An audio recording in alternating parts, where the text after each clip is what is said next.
Hey, salut mes petites brebis, ici Chipster, votre mouton préféré pour une nouvelle vidéo, une vidéo un petit peu spéciale. Comment vous dire que les Américains, ils sont très forts, très forts, et je vais vous raconter une petite histoire en même temps, ça va beaucoup vous faire rire. Beaucoup vous faire rire. Comme tout le monde, je vais un peu sur les réseaux sociaux, et en allant sur les réseaux sociaux, j'ai trouvé ce genre d'annonce. Voilà.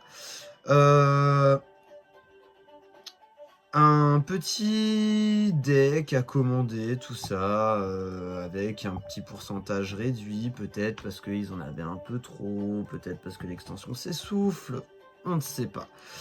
Mais ce qui est très drôle dans ce mode opératoire, c'est que ils commandaient le produit, mais c'était absolument pas ce qu'ils avaient commandé pour la plupart. C'est-à-dire que sur le commandeur qu'ils ont commandé, petit jeu de mots, ils recevaient l'un des 4 de l'extension. Allez savoir pourquoi, peut-être parce qu'ils avaient tous étiqueté de la même manière, je ne sais pas, mais donc du coup je peux vous les montrer en screenshot, parce que j'ai quand même pris des screenshots, au moins pour la preuve. Et donc du coup, je l'ai fait venir directement des États-Unis. Je l'ai reçu il y a une semaine, presque. Ouais, je l'ai presque reçu il y a une semaine. Et d'ailleurs, hein, vous pouvez le voir, hop, je vous le montre, il vient effectivement bien des États-Unis, hein, voilà. Et donc du coup, je me demande si jamais je vais recevoir celui que j'ai commandé ou peut-être un autre. Notamment le commandeur Valgavoth, qui pour les joueurs de Magic savent qu'il est très bon et très onéreux à l'heure actuelle. Donc du coup j'ai résisté pendant tout ce temps, mais là maintenant je ne peux plus et il va falloir que je découvre avec vous ce qu'il y a dans ce fameux colis, en espérant ne pas être déçu, mais bon, ça reste toujours des nouvelles cartes, donc bon, on va quand même s'en contenter. Et bah écoutez, on va se retrouver tout de suite pour cette ouverture. A plus les amis. Démarrage de la partie opening. Alors mes amis, voici le petit colis. Alors, toujours satisfait de l'avoir, mais je serai encore plus satisfait de savoir ce qu'il y a dedans. Petite précision. Certaines personnes ont reçu un deck, mais bizarrement, ce n'est pas le deck qu'il y avait sur l'image, c'en était un autre qu'il y avait dans la boîte. Hein. Ou alors aussi des fausses cartes. Il y en a qui ont reçu des fausses cartes. Donc du coup, ça va être la surprise totale. Je ne sais pas du tout à quoi m'attendre, mais je trouve ça tellement drôle comme concept. Donc du coup, ce qui va se passer, c'est que on va l'ouvrir de suite, découvrir ensemble le deck qu'il y a dedans, et puis potentiellement avoir une très bonne surprise. Allons-y. Ouais, aussi, ouais, les ciseaux, c'est pas mal. J'ai un peu la pression, hein, je vous avoue. J'aime beaucoup la pression. Énormément.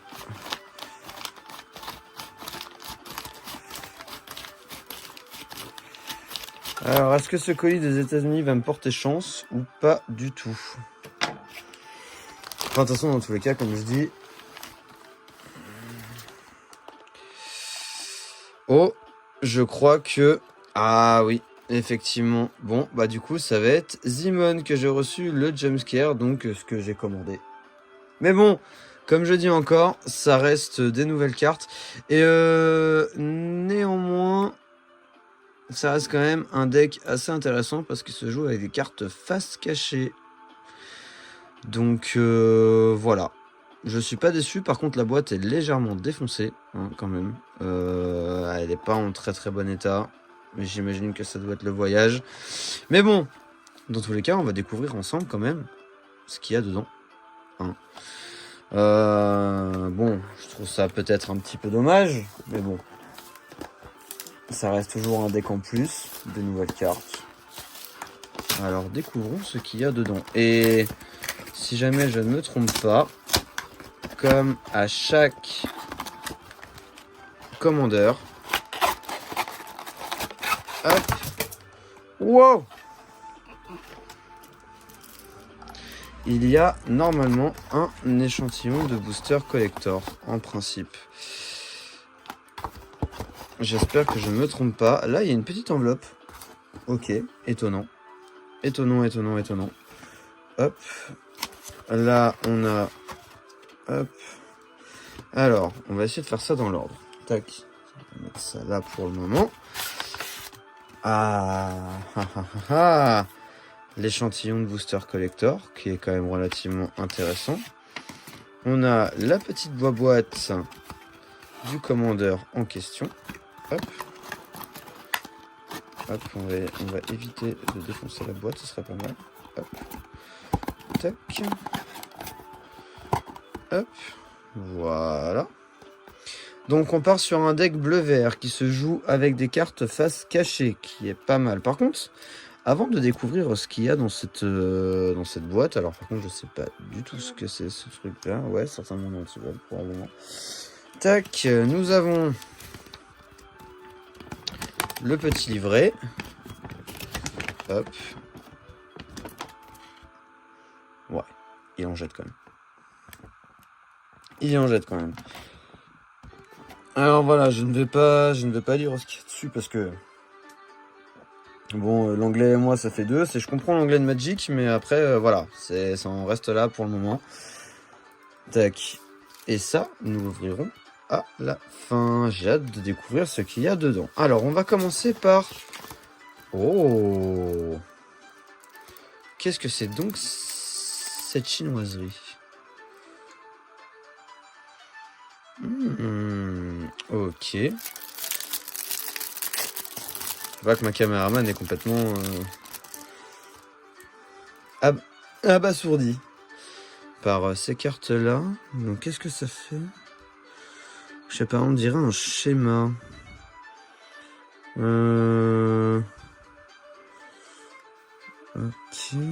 Oh.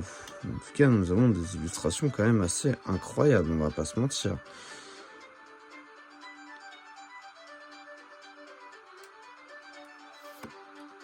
Ok, je suis intouchable. Vous, vos permanents que vous contrôlez ont la défense talismanique. Ok, quand des blessures de combat devraient être infligées à vous, créez un jeton 4/4 incolore. Scarecrow, ça doit être corbeau terrifiant, j'imagine. Artefact avec la vigilance. Et là, me donne le schéma. Alors, je sais pas du tout à quoi correspondent ces cartes. Hein. Je vous les montre. Je me renseignerai peut-être un petit peu plus tard. Mais en vérité, je trouve ça spécial. Hein.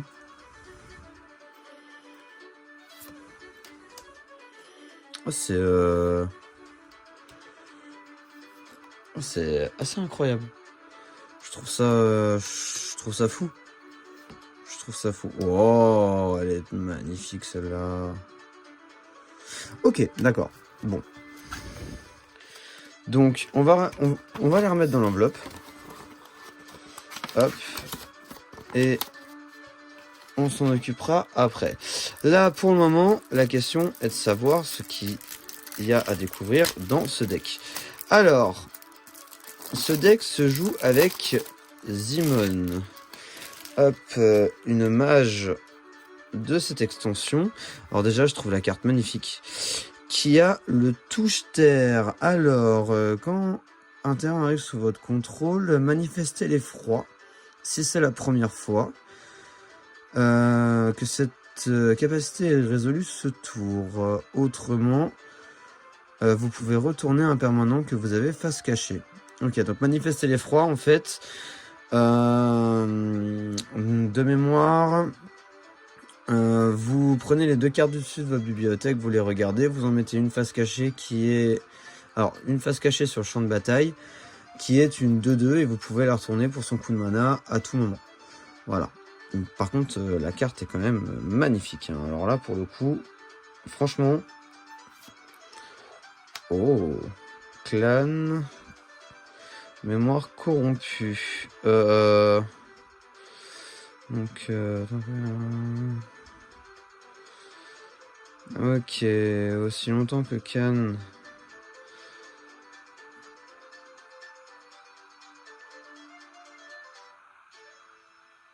Ok, donc aussi longtemps que la force de Cannes reste inchangée, j'imagine. Les sorts non créatures que vous contrôlez ont le flash. Ok. Si jamais la force de Cannes est moins, j'imagine. Vous pouvez lancer des sorts de créatures comme si elles avaient le flash. À chaque fois que vous piochez une carte, elles gagnent +1/+1. Marqueur plus... Ok, elle gagne un marqueur +1/+1. Ok, d'accord, sympathique. Tac, on va passer les cartes communes et les unco parce que voilà. Hein, ça va 5 minutes, mais ça je regarderai peut-être un petit peu plus tard. Tac. Donc, quand cette créature entre, donc pour 3, 1, 2, 3. C'est une Si vous contrôlez une créature non face cachée, retournez. Ok, donc quand elle arrive sur le champ de bataille, si vous ne contrôlez pas de créature de permanent face cachée, vous pouvez retourner cette créature dans votre main et manifester l'effroi. Et quand une ou plusieurs créatures incolores que vous contrôlez de infliger des blessures de combat à un joueur, piochez une carte. Ok, sympa. J'aime bien. J'aime bien. Ensuite, celle-ci. They came from the pipes. Ok. Alors, quand elle entre, manifestez l'effroi 2 fois. Ok. Quand une créature face cachée que vous contrôlez entre, piochez une carte. Ok, donc ça va jouer principalement sur la pioche. Ah oui, ok. Ok. Donc en fait, ça va jouer sur les chiffres premiers. Sur les nombres premiers. Donc celle-ci, en fait, c'est la nombre premier. Ok, d'accord. Vous pouvez mettre un marqueur +1/+1 sur une créature et choisissez pair ou impair. Donc en fait, ça, c'est ça, c'est pair ou impair. Ok. Chaque créature avec une force de la manière choisie, en fait, retourne dans votre main. Ok. Créature bestie. Alors, une pour 6, une 6/6 verte. Elle a la célérité. Les créatures incolores que vous contrôlez entrent sur le champ de bataille avec 2 marqueurs +1/+1 sur elle. Et quand elle arrive ou qu'elle attaque, manifeste l'effroi. C'est très fort. C'est très fort. Choix désorienté, j'imagine. Pour chaque adversaire, choisissez un artefact ou un enchantement que ce joueur contrôle. Pour chaque permanent choisi de cette manière, son contrôleur l'exile. Si un ou plusieurs permanents devaient exiler de cette manière depuis le champ de bataille, vous pouvez aller chercher dans votre bibliothèque Autonomy Card, Land Cards, donc j'imagine que c'est pour chaque terrain que vous contrôlez. Vous pouvez les mettre sur le champ de bataille puis mélanger. Ok. Pourquoi pas. Alors mon niveau d'anglais est très suspicieux, hein, je vous le dis. Vous m'en voudrez pas. Très bien, une pièce. Tac, on a une pièce, 2 pièces à déverrouiller. Donc ces cartes sont très spéciales parce que du coup, en fait, elles arrivent sur le champ de bataille. Soit vous choisissez l'un ou l'autre pour la mettre, et vous pouvez aussi la laisser et déverrouiller une autre pièce pour avoir son autre effet. Donc son premier effet est son laboratoire d'expérimentation. Quand vous débloquez cette porte ou cette pièce, manifestez l'effroi, puis mettez 2 marqueurs +1/+1 et le piétinement sur une créature. Ok. Quand une créature que vous contrôlez devait infliger des blessures de combat à un joueur, retournez une créature face cachée, mettez un marqueur +1/+1 sur elle. C'est très fort. C'est très fort. Celle-ci, je crois que je la connais. Je dois déjà l'avoir pour 7, une 7/5 avec le piétinement. Quand vous attaquez avec une ou plusieurs créatures, dégagez Ah, dégager X terrain. X étant la force des créatures qui ont attaqué ce tour-ci. Ok, d'accord. Ça, c'est très très fort. Qu'est-ce que c'est ça? Je ne sais pas lire cet onglet-là. Pour 4, un artefact joué 1-1, indestructible. Quand il attaque ou bloque, ou devient la cible d'un sort.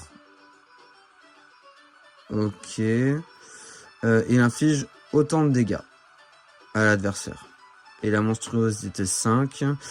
La monstruosité, c'est quoi? Si cette créature devient monstrueuse, mettez 5 marqueurs +1/+1 sur elle et elle devient monstrueuse. Ok, ça se pose là quand même. Tac. Cackling Contemplate, je sais pas du tout comment ça se traduit. Créer un jeton qui est une copie d'une créature que vous contrôlez. Et le flashback pour 3, c'est fumé. C'est fumé, clairement, c'est fumé. C'est nul, your font. Ok, donc pour 4, une 3-2, créature que vous contrôlez ont. Vous l'engagez, vous ajoutez une forêt, c'est parfait. Non mais, en vrai c'est pas mal. Après j'ai l'impression qu'il est un petit peu cher ce deck quand même en termes de mana. Pour 5 en bleu, un rituel, donc Aether Gale. Ok, retournez 6 permanents non terrain dans votre main. Non, pas dans votre main, c'est dans les mains de leur propriétaire, j'ai l'impression. Ok, donc du coup, ça ne cible pas que vous, donc ça, c'est plutôt pratique. Body of Knowledge pour 5, force et endurance indéterminée. La force et l'endurance de cette créature sont égales au nombre de cartes que vous avez dans votre main. Vous n'avez pas de nombre maximal à votre main, donc ça, c'est bien. Quand il devait infliger les blessures de combat, piocher autant de cartes, mais c'est parfait. Oh, cette carte. Alors, elle, il faut savoir que je l'ai énormément jouée à l'époque quand elle est sortie. Elle est sortie sur la première extension de Tarkir. Et je me rappelle l'avoir eu en promotion datée dans mon avant-première Sultai, parce que j'avais fait Sultai. Donc, elle a la fouille. Donc la fouille, je rappelle, vous pouvez exiler des cartes de votre cimetière pour pouvoir lancer cette carte. Donc à la place de coûter 8, admettons, elle peut vous coûter que 2 si vous exilez 6 cartes de votre cimetière. Regardez les 7 cartes du dessus de votre bibliothèque, puis mettez 2 cartes dans votre main et le reste au-dessus de votre bibliothèque dans n'importe quel ordre. Donc c'est très fort. Oh, oh, oh, une carte d'Amonkhet pour 3, c'est Kefnet, très très forte, et elle est vraiment très belle aussi cette carte. Pour 3, une 5-5, elle vole, elle est l'indestructible. Elle ne peut attaquer ni bloquer à moins que vous possédez 7 cartes ou plus dans votre main. Et pour 4, vous piochez une carte, et vous pouvez faire en sorte de retourner une carte de terrain de votre champ de bataille jusqu'à votre main, pardon. J'ai un petit peu bugué, vous m'excuserez. Pareil, une carte Sultai que j'ai beaucoup joué à l'époque, qui a la Morph. Morph, c'est quoi? C'est pour 6, vous pouvez la jouer en tant que 2-2. Et pour 3, vous pouvez la retourner face retournée, en fait. Donc c'est plutôt très fort. Et quand elle est retournée face visible, contrecarrer un sort ciblé. Si ce sort est contrecarré de cette manière, exilez-le. Et mettez-le dans le... Alors, attendez. Exilez-le et mettez-le dans un cimetière du propriétaire. Exilez-le et mettez-le dans un cimetière du propriétaire. Ok. Vous pouvez jouer cette carte à tout moment sans payer son coût de mana tant qu'il reste exilé. Donc ça, c'est plutôt pas mal. J'aime beaucoup. Primordial Mist, un enchantement au début de votre étape de fin. Vous pouvez manifester la carte dessus de votre bibliothèque. Manifester l'effroi, pardon. Exiler un permanent face cachée que vous contrôlez. Ouais, si c'est ça. Et vous pouvez la jouer. Et vous pouvez jouer cette carte ce tour. Donc c'est plutôt pas mal. Et ça c'est quoi? Scab Ruinator, je ne connais pas. Ah, mais si, elle était dans Innistrad, je crois. Ok, pour 3, une 5-6, donc c'est déjà pas mal. Vous pouvez jouer un sort supplémentaire. Ah non. Alors attendez. Pour jouer ce... Oh, j'ai du mal là. As an additional cost to cast this spell. Donc vous pouvez... Non, vous devez du coup payer un coût supplémentaire pour pouvoir faire ce sort qui est d'exiler 3 créatures de votre cimetière. Ah, j'ai ma super caméraman qui en plus est bilingue, donc du coup c'est quand même très très fort. Je suis très très bien soutenu, hein, un big up à Kay, hein. Merci beaucoup. J'apprécie énormément ses aides parce que tout ça j'aurais galéré. Vraiment. Elle a le vol et vous pouvez la jouer tant qu'elle est dans votre cimetière. Voilà, tout simplement. Voilà, c'est très fort. Ashaya, Soul of the Wild, donc ça doit être l'âme sauvage, j'imagine. Je me rappelle plus de quelle extension elle vient, mais je sais que je l'ai déjà vu quelque part. Donc, elle a une force et une endurance, chacune égale au nombre de terrains que vous contrôlez. Et les créatures non jetons que vous contrôlez ont... Ah, on le... Ah, je sais plus comment ça s'appelle. Forestlands. Non, c'est... La traversée des forêts. Donc en gros, toutes les cartes qui sont vertes ne peuvent pas les bloquer ou les cibler. Donc c'est incroyablement très très fort. Très très fort. Automne de l'augure, ou augure de l'automne, plus vous pouvez regarder la carte du dessus de votre bibliothèque à tout moment. Vous pouvez jouer une carte... vous pouvez jouer une carte de terrain venant de bibliothèque. Ok, bon, pas forcément à tout moment pour le coup. Et Coven, tant que vous contrôlez 3 créatures ou plus avec une force différente, vous pouvez jouer une carte, un sort créature venant de votre du dessus de vos bibliothèques. Donc voilà, c'est pour dire à quel point c'est pas mal. Oh, un dinosaure! Oh, et celui-là, il est très très fort par contre. Il est très très fort. Deathmith Raptor, alors lui, je me rappelle, il a fait un bruit incroyable quand il est arrivé. Déjà, c'est une 3-3 pour 3 avec contact mortel, déjà, pour commencer. Quand un permanent que vous contrôlez est retourné face visible, vous pouvez retourner Deathmith Raptor de votre cimetière au champ de bataille, face visible ou face cachée. Donc c'est très fort. Parce que, admettons, vous la retournez face cachée, il y a quelqu'un qui vous attaque, vous avez le mana pour pouvoir la retourner face visible, elle a le contact mortel, la personne en face, elle peut plus rien faire. À moins qu'elle ait un compte, bien évidemment. Mais ça reste quand même très très fort. C'est... voilà. Là, pour le coup, on va pas se mentir, ça reste très fort. Ezuris Prédation. Oh, hop, pour 8. Un petit rituel. C'est pas mal. Pour chaque créature que vos adversaires contrôlent, créez un jeton de créature 4/4 vert Frirection bête. Voilà, donc pour chaque adversaire. Donc admettons que vous avez 3 adversaires, vous en créez 3. Voilà, vous pouvez tout simplement. Chaque jeton...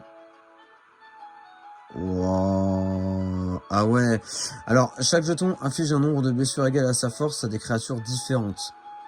Mais c'est incroyable. C'est incroyable. Après, un contre un, malheureusement, c'est pas non plus... Voilà, c'est en fait, ça, c'est vraiment fait pour jouer en multijoueur, quoi. Oh, une hydre. Alors là, les hydres. Toujours, elles sont fumées. Pour 6, une 8/8. Quand l'hydre omnivore inflige des blessures de combat à un adversaire, il inflige autant de blessures à chaque adversaire. C'est incroyable. C'est incroyable. Alors, vous savez quoi? Bah celle-là, c'est la deuxième fois que je l'ai. Vous savez quoi? Je suis un petit peu déçu de pas avoir eu le deck que je voulais. Mais d'un certain côté, parce que je vais quand même l'essayer celui-là. Mais je sais pas si je vais le garder. Par contre, vu les cartes qu'il y a dedans, je vous cache pas que ça va faire en sorte de faire des decks monstrueux. Hein. Je vous le dis. Hein. C'est en plus moi qui aime jouer beaucoup vert, parce que bon, le vert, ça fait beaucoup rappeler la rampe. Donc aller chercher des manas et en plus jouer vraiment brutal, je vous cache pas que ça va être pépite, hein. Vraiment. Mais revenons à nos moutons. C'est très drôle. Multani, Yamis Yavas Avatar. Alors, elle a la célérité et le piétinement. Donc ça, c'est parfait. Et gagne +1/+1 pour chaque terrain que vous contrôlez et pour chaque carte de terrain dans votre cimetière. Et pour 2, vous pouvez faire en sorte de retourner 2 cartes de terrain que vous contrôlez dans votre main. Et vous pouvez la faire revenir de votre cimetière à votre main. C'est très très fort. Très très fort. Très très fort. Celle-là, je l'ai en 2 fois. Je pense que je vais la jouer 2 fois, justement. Vraiment, je vous cache pas que... Alors celle-là, elle est connue. Pour 5... Un rituel, jusqu'à la fin de votre tour, la créature que vous contrôlez gagne pétinement et gagne plus X, pardon. X étant la force des créatures que vous contrôlez, la force totale des créatures que vous contrôlez. Hein. Donc autant vous dire que dans un deck vachement brutal, bah, par exemple dans un deck dinosaure, hein, typiquement, autant dire que l'adversaire, s'il a pas de contre à ce niveau-là, il peut rien faire. Vraiment. Swordworm, convergence, j'ai un peu bugué, pardon, pour 8, un enchantement, les créatures que vous... Alors, les créatures avec le vol ne peuvent pas vous attaquer ou attaquer un peu de sous-cœur que vous contrôlez. Et au début de votre étape de fin, créez un jeton 5/5 vert. Vert. Vert. Ouais, ok, d'accord. Vous créez un jeton 5/5 vert, sur champ de bataille à chaque étape de fin. Ça peut vite être chiant. Ça peut très vite être chiant. Un petit scarabée pour 3 avec le touche-terre. Quand un terrain arrive sur le champ de bataille, sous votre contrôle, créez un jeton de créature 1/1 verte insecte. Si vous contrôlez 6 terrains ou plus, créez un jeton qui est une copie de cette créature à la place. Autant dire que ça peut vite, très vite partir en armée de scarabées. Voilà. Ah, Shigeki, on la connaît celle-là. Je la joue aussi dans mon Sultai. 2 fois, c'est pas mal. Alors, ouais, peut-être un petit peu trop, ouais. Visionnaire Jukai Shigeki. Alors, pour 2, une 1/3. Pour 2, vous l'engagez. Vous la remettez dans votre main et vous révélez les 4 cartes de sur votre bibliothèque. Vous pouvez mettre une carte de terrain parmi elles dans votre... sur le champ de bataille engagé, puis le reste dans votre cimetière. Et en plus, pour 2 mana verts et XX, vous défaussez Shigeki et vous pouvez retourner X cartes non légendaires de votre cimetière à votre main, ce qui est très très fort. Oh, le chaman Témur, le chaman de guerre Témur. Celui-là, aussi Tarkir. Alors, je suis très content, parce que du coup, je retrouve énormément de cartes qui venait de la première extension de Tarkir, et c'est la première extension que j'ai faite en tant que joueur Magic, et vraiment ça me remonte des souvenirs incroyables. Quand il arrive sur le champ de bataille, manifester, donc pas manifester l'effroi, hein. C'est manifester, c'est encore un autre effet. Donc la carte dessus de vos bibliothèques. Donc en fait là c'est pas les 2 cartes, c'est juste la carte dessus de vos bibliothèques qui vous manifestez, simplement. Donc vous la mettez face cachée, c'est une créature 2/2. Voilà, simplement. Et tac. Vous pouvez la... Ah oui. Vous pouvez la retourner à tout moment, c'est une carte de créature. Par contre, c'est pas une carte de créature, vous pouvez pas la retourner. Voilà, tout simplement. Par contre, quand un permanent que vous contrôlez Et retournez face visible. Si c'est une carte de créature, vous pouvez faire en sorte qu'elle se batte contre une créature ciblée que vous ne contrôlez pas. Très fort. J'aime beaucoup. J'aime beaucoup. Thunderfoot, Balos. Ok. Ok. Donc ça va être Ballot pied de tonnerre, j'imagine. Une 5-5 piétinement avec le lieutenant en tant que vous contrôlez votre commandant. Il gagne +2/+2. Les autres créatures gagnent +2/+2 aussi que vous contrôlez. Et elles gagnent +2/+2 et le piétinement. Ok, d'accord. Sympa. J'aime beaucoup. Oh, encore une carte de Tarkir. Ah, mais vraiment, à chaque fois que je vais regarder une carte qui vient de cette extension, je vais m'extasier. Hein. Vraiment, hein, je suis désolé, hein, mais... Alors, quand une carte face cachée que vous contrôlez entre, vous pouvez chercher dans votre bibliothèque une carte de terrain de base, la révéler, mettez-la dans votre main, puis mélangez. Quand la permanente que vous contrôlez est retournée face visible, si c'est une créature, elle gagne +2/+2 jusqu'à la fin du tour. Ok, sympa. Ah bah celle-là, je la connais bien aussi, elle vient de Tarkir aussi. Ah, Tarkir ou Zendikar. Ah, peut-être Zendikar. Non, manifesté, non. Donc c'est Tarkir, pardon. Autant pour moi, excusez-moi. Pour 5, une 4/4. Et en plus, c'est une mythique. Au début de votre étape de fin, manifestez la carte de votre bibliothèque. Sacrifiez l'élémental Whisperwood, donc la forêt fantôme, hein, on va dire. Non, la forêt des murmures, je crois. Tac. Jusqu'à la fin de votre tour, vous... Alors, retournez une créature non jeton que vous contrôlez. Et elle gagne quand une créature meurt, manifestez la carte sur vos bibliothèques. Ah, ça peut être sympa. J'aime bien. Wordspine Worm pour... oh là là, pour 11 ou 15-15. C'est quoi cette carte? Je pourrais jamais la jouer. Bon, tout de suite. J'ai jamais suffisamment de mana. Bon, si, tu pourrais. Bah, toujours est-il qu'elle a le piétinement déjà. Hein, et quand elle meurt, vous créez 3 jetons 5/5 verts avec le piétinement. Et quand elle vient dans votre cimetière, d'où qu'elle vienne, mais mélangez-la à votre bibliothèque. Ça peut être très fort. Oh, allez-y. Oh yes, alors ça par contre j'aime bien les créatures comme ça parce que surtout les serpents bizarrement. Vous pouvez jouer un terrain supplémentaire pendant votre tour. Elle a le touche terre, pardon. Quand vous jouez, quand un terrain arrive sous votre contrôle, vous pouvez piocher une carte. Ok.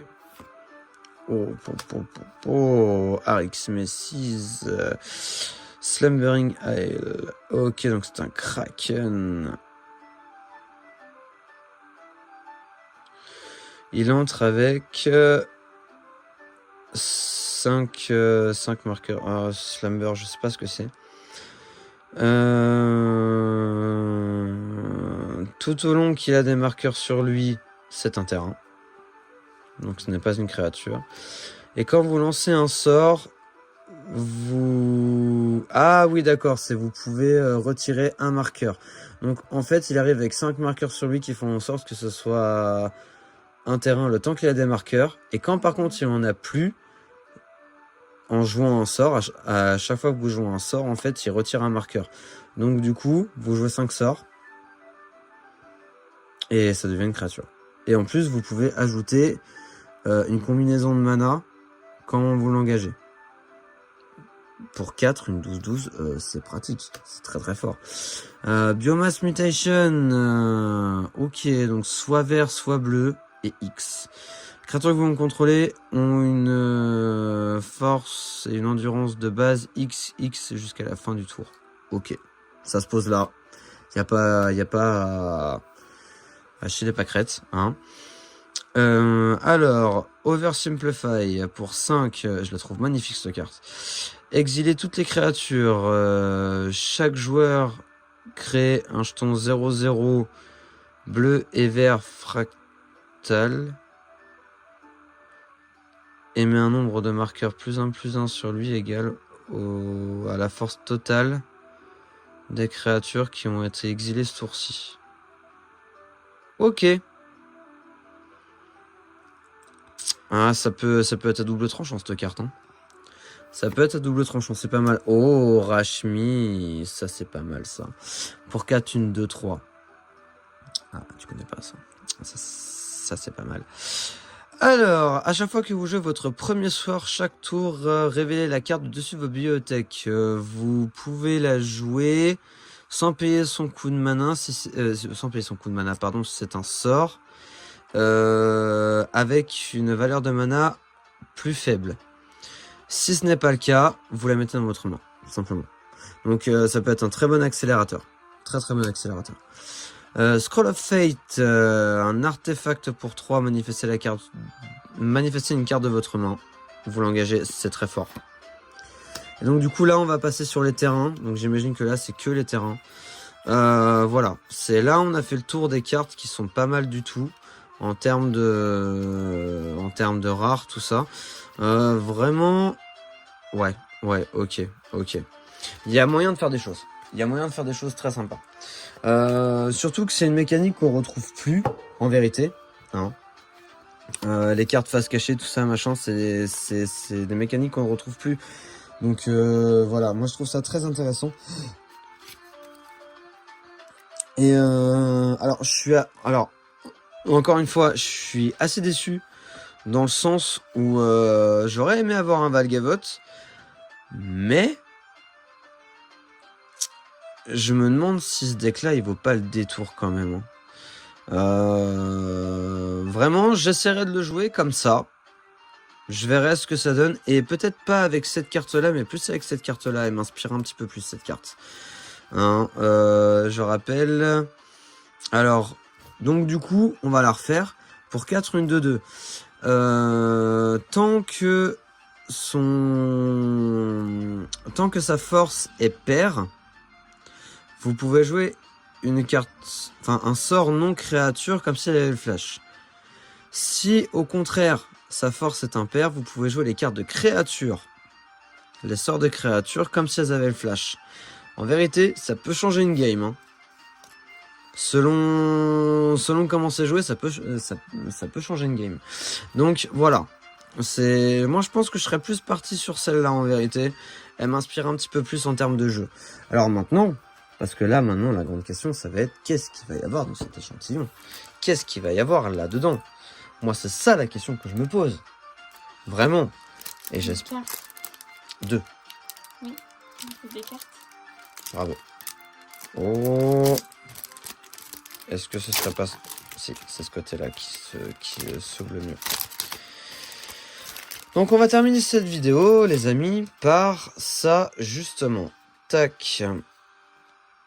Hop, donc du coup, on va révéler cette carte-ci. Oh.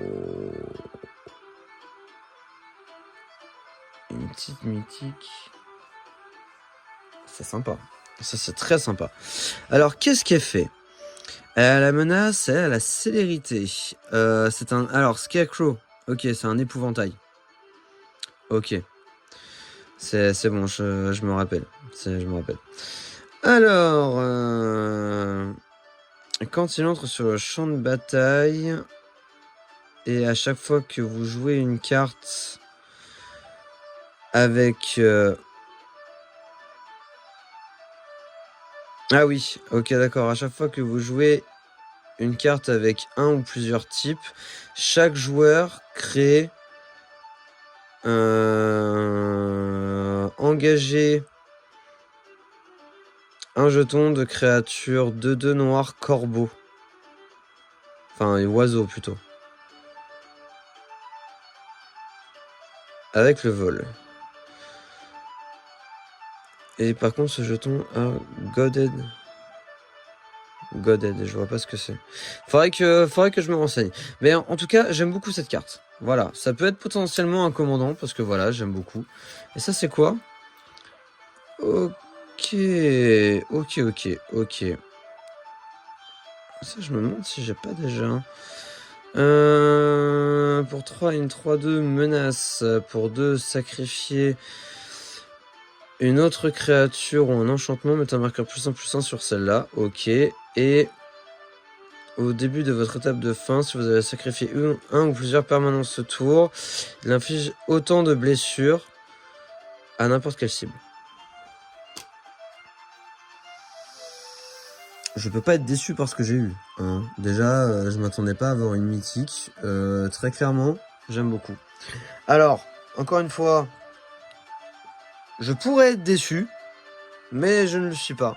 Parce que déjà, j'ai retrouvé des cartes que je jouais il y a 10 ans de ça. Et puis, en fait, c'est une mécanique qui m'intéresse plutôt pas mal. Donc en fait, on va plutôt l'essayer, ce deck. Et puis, on va se retrouver certainement pour une vidéo test. Il y a de grandes chances pour qu'on se retrouve avec une vidéo test. Dans tous les cas, les amis, je vous souhaite de passer une très bonne soirée, une très bonne journée suivant le moment où vous regardez cette vidéo. Mais en tout cas, en ce qui me concerne, je ne suis pas déçu parce que ça fait toujours des nouvelles cartes, nouvelles collections et encore possibilité de faire des nouveaux decks. Donc, on n'est jamais déçu par ce qu'on a ici, dans cet endroit où nous aimons Magic. Des bisous mes petites brebis, à plus tard, ciao!